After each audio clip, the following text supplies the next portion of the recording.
Hi friends, welcome to Haroma Home Cooking Channel. இன்னைக்கு Sunday நான் என்னெல்லாம் வேலை பண்ண போறேன் அப்படின்னு உங்களோட ஷேர் பண்ணிக்க போறேன். இன்னைக்கு நான் தக்காளி பிரியாணி பண்ணிருக்கேன். அதோட கூடவே முட்டையும் செஞ்சிருக்கேன். வேலை எப்படி குயிக்கா பண்றது, ஆர்கனைஸ் பண்ணி எப்படி பண்றது, பாத்திரம்லாம் எப்படி கம்மியா யூஸ் பண்றது அப்படின்னு நான் உங்களுக்கு சொல்ல போறேன். வீடியோக்குள்ள போறதுக்கு முன்னாடி ஹரோமா ஹோம் குக்கிங் சேனலை சப்ஸ்கிரைப் பண்ணிக்கோங்க. பக்கத்துல இருக்க பெல் பட்டனை கிளிக் பண்ணி சேவ் பண்ணிக்கோங்க. அப்பதான் நியூ வீடியோலாம் மிஸ் பண்ணாம பார்க்க முடியும். வாங்க வீடியோக்குள்ள போலாம். நம்ம சிக்கன் பிரியாணிக்கு ஊற வச்சிடலாம். இது வந்து 1/2 kg சிக்கன். நான் கம்மி குவான்டிட்டி தான் செய்ய போறேன் அப்படின்றதுனால 1/2 kg எடுத்து வச்சிருக்கேன். இப்போ பாத்தீங்கன்னா இதுல இஞ்சி பூண்டு பேஸ்ட் வந்து நான் 1 டீஸ்பூன் அளவுக்கு நான் ஆட் பண்ணிக்கிறேன். அதுக்கப்புறம் தயிர், மிளகாத்தூள் பாத்தீங்கன்னா தனி மிளகாத்தூள் இது நான் தனியா இதுக்காக அரைச்சி வச்சிருக்கேன். ஒரு 1.5 டீஸ்பூன் அளவுக்கு நான் ஆட் பண்ணிக்கிறேன். அதுக்கப்புறம் மஞ்சள் பொடி ஆட் பண்ணிக்கலாம். இப்போ இதுக்கு வந்து நம்ம சிக்கன் மசாலா பவுடர் ஆட் பண்ண போறோம். இப்போ நான் தயிரும் ஆட் பண்ணிட்டேன். இப்போ சிக்கன் மசாலா பொடி வந்து 1 டீஸ்பூன் அளவுக்கு நான் ஆட் பண்ண போறேன்.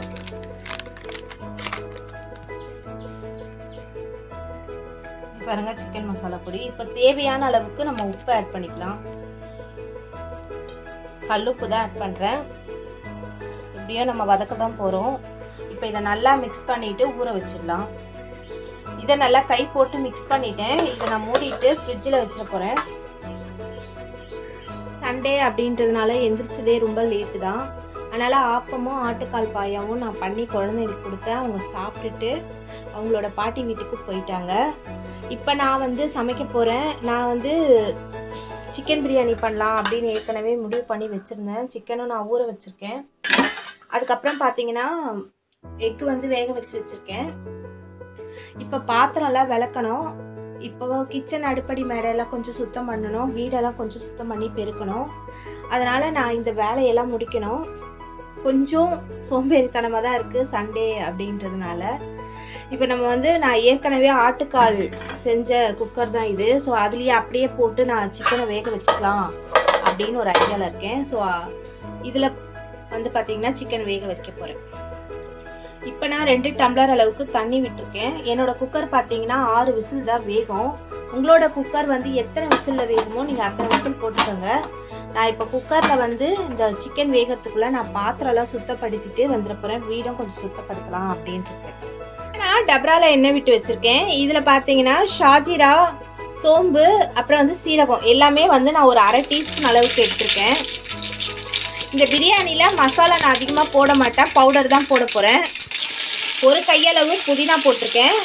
பச்சை மிளகாய் வந்து 3 பச்சை மிளகாவை நான் 2 நறுக்கி வச்சுருக்கேன். அதை ஆட் பண்ணிக்கிறேன். இப்போ ஆனியன் பார்த்தீங்கன்னா நான் 3 ஆனியன் கட் பண்ணி வச்சுருக்கேன். நல்ல பெரிய பெரிய ஆனியனாக கட் பண்ணியிருக்கேன். அதை ஆட் பண்ணிக்க போகிறேன். நான் வந்து சிம்பிளாக தான் தாளிக்கிறேன். ஆனால் இது ரொம்ப டேஸ்டியாக இருக்கும். ஒரு எமர்ஜென்சி டைமில் இப்போ உங்களுக்கு பிரியாணி சாப்பிட்ணுன்னு ஆசையாக இருக்கும். அதே நேரத்தில் நமக்கு மசாலாலாம் அதை ரெடி பண்ணிகிட்டு இருக்க முடியாது அப்படின்ற பட்சத்தில் நீங்கள் இந்த மாதிரி செஞ்சுக்கலாம். ஆனால் இது உண்மையாகவே ரொம்ப சூப்பராகவும் டேஸ்டியாகவும் இருக்கும். நம்ம கிட்டே இருக்க ஸ்பைசஸ் போட்டு நம்ம பண்ண போகிறோம்.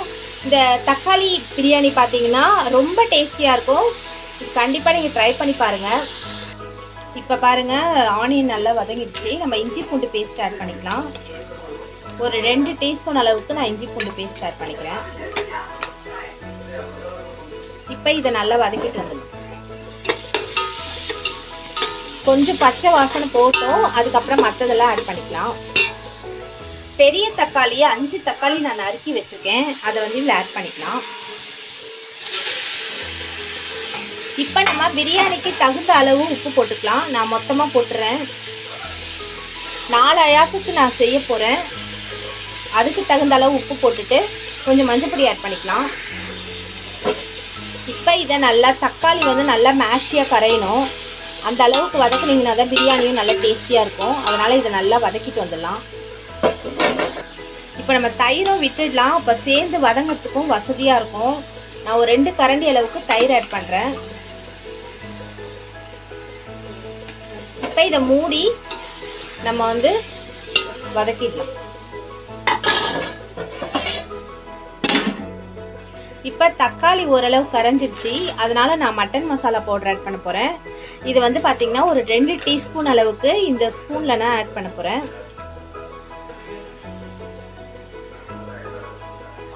மிளகாத்தூள் பார்த்தீங்கன்னா ஒரு 2 டீஸ்பூன் ஆட் பண்ணிக்கலாம். நான் தனி மிளகாத்தூள் வச்சுருக்கேன், அதுதான் ஆட் பண்ணுறேன். இதுலேயே தனியாத்தூள் மிக்ஸ் பண்ணி நான் அரைச்சி வச்சுருக்கேன். இப்போ இதை நல்லா மிக்ஸ் பண்ணிட்டு வந்துடலாம். இப்போ நான் இன்னும் ஒரு 1/2 டீஸ்பூன் ஆட் பண்ணிக்கிறேன், எனக்கு பத்தலாத மாதிரி இருக்குது. இப்போ இதை நல்லா மிக்ஸ் பண்ணிடலாம். இப்போ நம்ம வேக வச்ச சிக்கன் ஆட் பண்ணி வதக்கிக்க போகிறோம்.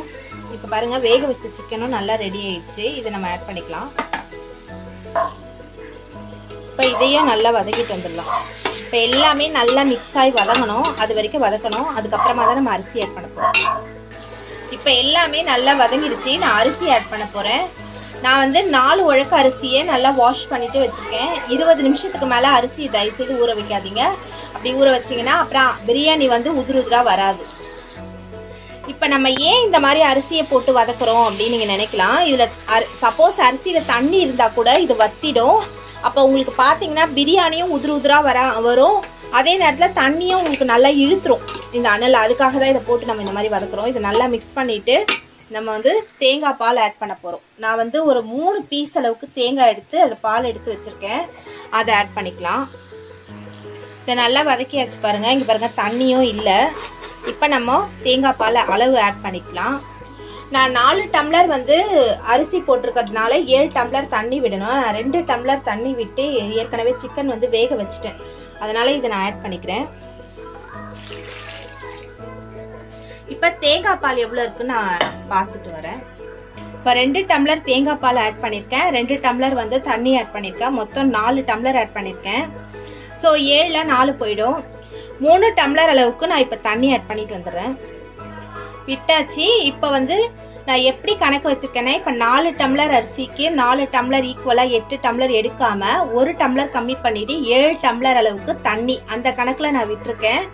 இப்போ நீங்கள் இந்த ஸ்டேஜில் உங்கள் உப்பு காரெல்லாம் செக் பண்ணி பார்த்துக்கோங்க. எனக்கு உப்பை மட்டும் கொஞ்சம் கம்மியாக இருந்தது, நான் ஆட் பண்ணியிருக்கேன். இப்போ இதை மூடி நம்ம வேக வைக்கலாம். இப்போ இது ரெடி ஆகிறதுக்குள்ள நம்ம சிங்க்ல இருக்க பாத்திரம் எல்லாமே விளக்கிட்டு வந்துடலாம். இப்போ பாருங்க, இந்த ஸ்டேஜில் வந்து நம்ம தம் போட போகிறோம். இந்த பக்கம் பாருங்க, தண்ணி இருக்கு, ஆனால் ரைஸும் இருக்கு. இந்த மாதிரி ஸ்டேஜில் தம் போட்டிங்கன்னா கரெக்டாக இருக்கும். அதனால நான் வந்து தட்டு போட்டு மூடி தம் போட்டுக்கிறேன். இப்போ வந்து நம்ம கொஞ்சம் கொத்தமல்லியும் புதினாவும் இருக்கு, அதை நான் ஆட் பண்ணிக்க போகிறேன். இதை மேலாப்பில் தூவிட்டு மூடி நம்ம தம் போடலாம். பாருங்க, அடியில் தோசை தவா வச்சிருக்கேன், மேலே வந்து பிரியாணி பாத்திரம் வச்சிருக்கேன். இதை மூடிட்டு இதுக்கு மேலே வெயிட்டான பாத்திரம், கொஞ்சம் சூடான தண்ணி வைங்க, அப்பதான் அந்த தம் வந்து கரெக்டாக இருக்கும். இப்போ வந்து இது ஹை ஃப்ளேமில் 10 நிமிஷமோ சிம்மில் 10 நிமிஷமோ நம்ம வந்து தம் போட்டுட்டு வந்துடலாம். ரெடி ஆயிடுச்சான்னு பார்க்கலாம். பாருங்க, சூப்பராக ரெடி ஆயிடுச்சு. பிரியாணியும் தண்ணி ஒட்டாம வந்திருக்கு, உதிராவும் இருக்கு பாருங்க. இந்த மாதிரி நீங்க தண்ணி கரெக்டா விட்டீங்கன்னா தான் இந்த மாதிரி வரும். இதை இறக்கி நம்ம சர்வ் பண்ணிக்கலாம். நாங்க சாப்பிட போறோம், நீங்களும் போய் சாப்பிட்டு வாங்க. இந்த பிரியாணி ரொம்ப டேஸ்டியா இருக்கு, நீங்க கண்டிப்பா ட்ரை பண்ணி பாருங்க. இப்போ கிச்சன்லாம் ரொம்ப மெஸ்ஸியா இருக்கு, இதெல்லாம் நம்ம கிளீன் பண்ணிட்டு வந்துடலாம். சண்டே மட்டும் எனக்கு ஏன் இவ்வளோ லேட் ஆகுது அப்படின்னு நீங்கள் நினைக்கலாம். சண்டே பாருங்க, நம்ம எந்திரிக்கிறதே கொஞ்சம் லேட்டாக தான் எழுந்துப்போம், குயிக்காக எந்திரிக்க மாட்டோம். அது மட்டும் இல்லாமல் நம்ம நான்வெஜ் கடையில் போய் வாங்கிட்டு வந்து அதுக்கப்புறம் தான் நம்ம டிசைட் பண்ணி சமைப்போம். அந்த மாதிரி நம்ம செய்யும் பொழுது பார்த்தீங்கன்னா கண்டிப்பாக லேட் தானே ஆகும். காலையில் வந்து நம்ம ப்ரிப்பேராக எதுவும் பண்ணியிருக்க மாட்டோம், அதனால் அதை வாங்கிட்டு வந்து நம்ம அதை ரெடி பண்ணுறதுக்குள்ளே டைம் வந்து ஓடி போயிடுது. அதனால் நமக்கும் டைம் ஓவராக ஆயிடுது. வீடியோ உங்களுக்கு பிடிச்சிருக்கோன்னு நான் நினைக்கிறேன். இந்த வீடியோ உங்களுக்கு பிடிச்சிருந்ததுன்னா ஃப்ரெண்ட்ஸோட ஷேர் பண்ணுங்க, லைக் பண்ணுங்க, மறக்காம சப்ஸ்கிரைப் பண்ணுங்க, கமெண்ட் பாக்ஸ்ல கமெண்ட்ஸ் போஸ்ட் பண்ணுங்க. தேங்க்ஸ் ஃபார் வாட்சிங். தேங்க்யூ.